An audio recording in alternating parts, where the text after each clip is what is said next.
We are the consultants of Berry Global, and this is our presentation for our strategic report. So, Berry Global is currently in a relatively unconcentrated industry. There are 4 companies that share about 21.5% of the industry's market. The acquisition of AEP Industrial has increased the company's profitability and share of the market. Industry is expected to grow and become more competitive within the next 5 years due to global revenue growth and emerging economies. The top competitors of the company are Amcor, Bemis, Avery Dennison, Sunoco, and Sealed Air.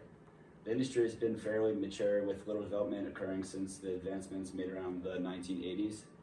The industry has been on a decline in terms of growth due to increasing concerns of plastic globally, and research and development and mergers can help the company grow. So this is an overview of the competitive environment. So there have been changes in trends recently with companies looking to reduce their carbon footprint, and price-sensitive resources and inefficient production processes have really affected company revenues. So the competitive landscape is there's emerging economies affecting business by around $10 billion over the next 5 years. Competitors growing are decreasing the company's market share and their slim profit margins with these products that they're creating. Consumer spending and demand is expected to increase by 0.2% or by 2% over the next 5 years, but they will be more willing to pay for more sustainable packaging. And there is a need for advancements in the industry due to stricter government regulations on plastic and different processes used to make the goods. Okay, so Berry's strengths and capabilities are really centered around sustainability. And their main focus right now is their Impact 2025 plan. So basically by the year 2025, they want to have all of these things completed. So basically right now they have some recyclable products, but they want to have all future products and current products to be 100% recyclable. And then they want to reduce greenhouse gas emissions by a certain amount each year. The percentage wasn't clear, but they want to, by 2025, they want to reduce by at least 5%.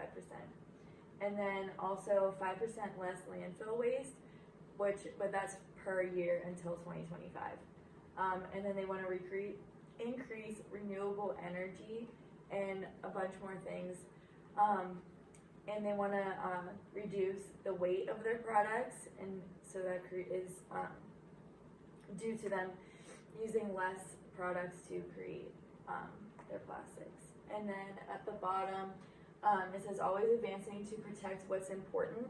That's one of their main missions as a company, and I think that really reflects their sustainability and their sustainable attitude. So over the next 5 years, we have 3 strategic goals that we would recommend the Berry Global company to go with, I guess you call it. We want to see them increase revenues by more than $3.2 billion in the next 5 years. That'll reach them at $11 billion by 2024. It's not that outrageous of a goal, but it's a good milestone for them to reach in their current state. The current fiscal year in 2018, they made $7.8 billion in revenues, and that's an average increase of $140 million per fiscal year to reach that milestone of $11 billion. The way they're going to be able to do this is they're going to cut raw material costs, they're going to expand into international markets, and they're going to use natural products and more sustainable products to reach a wider customer base. The second we went with was innovate and develop more environmentally sustainable products. We had a good example of this using wheat straw. The byproduct of wheat straw, which is an agricultural commodity, you can produce the straw itself into usable drinking straws. It cuts down on raw material costs. There's hardly any production costs with it, and working capital costs pretty much reduces to zero. And number 3, we went with reach a higher degree of international markets. This is a picture of Berry in India. They have a headquarters there, but they're not as accessible in the global market as we would like to see them be. So we want them to gain a stronger presence in the Western world. There is an increased demand for domestic products that we produce here in the U.S.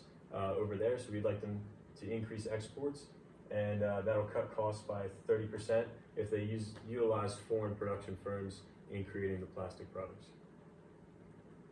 Yeah, so this is the pro forma analysis. So like this is the income statement that we got from the macro trends.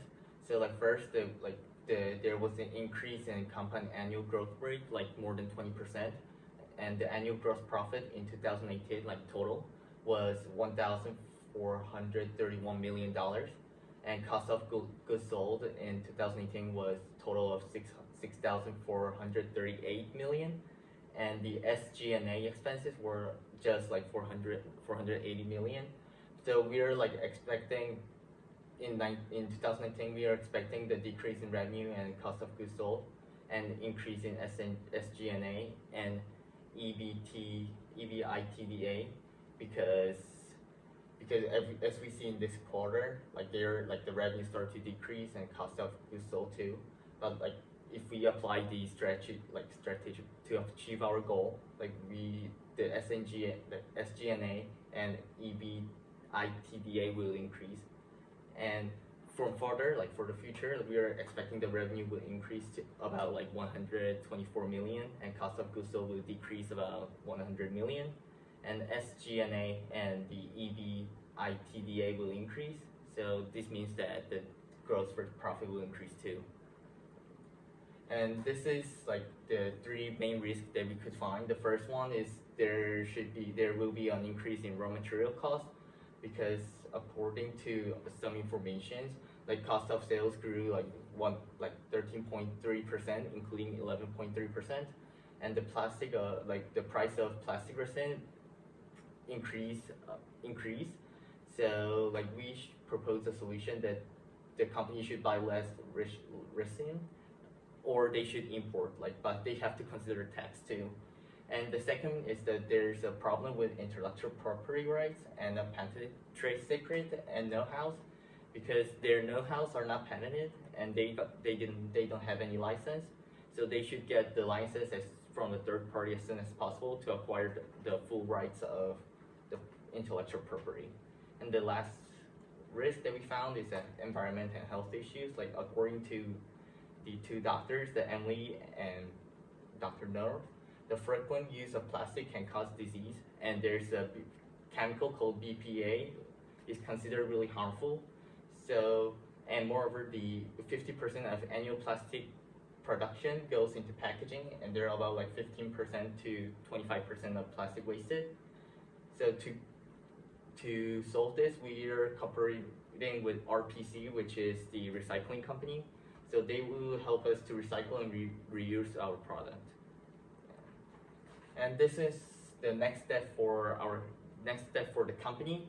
So they should emphasize the benefit of plastic and recycle. As we mentioned, like there are a lot of waste. Like there are 14.7 million tons were generated in 2015, and only 2.2 million tons were recycled.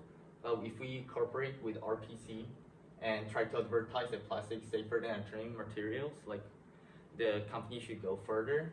And the second one is to get rid of long-term debts. Like long-term debt balance in third and fourth quarter in 2018 was about 5.9 billion. So this is huge, and this can inflate the company's financial obligation. And this means that they're using their half of their revenue, which is $13 billion. So while we could see that they should contract with other financial manager and focus more on managing debt. And lastly, they can reach the global markets to achieve the goal. So there's like 54% of revenue comes from North America, which and they can mitigate the economical problem by expanding their market to Asia or South America. And their potential targets should be like people from Asia or South America. And here's our references, and thank you so much, and have a nice day.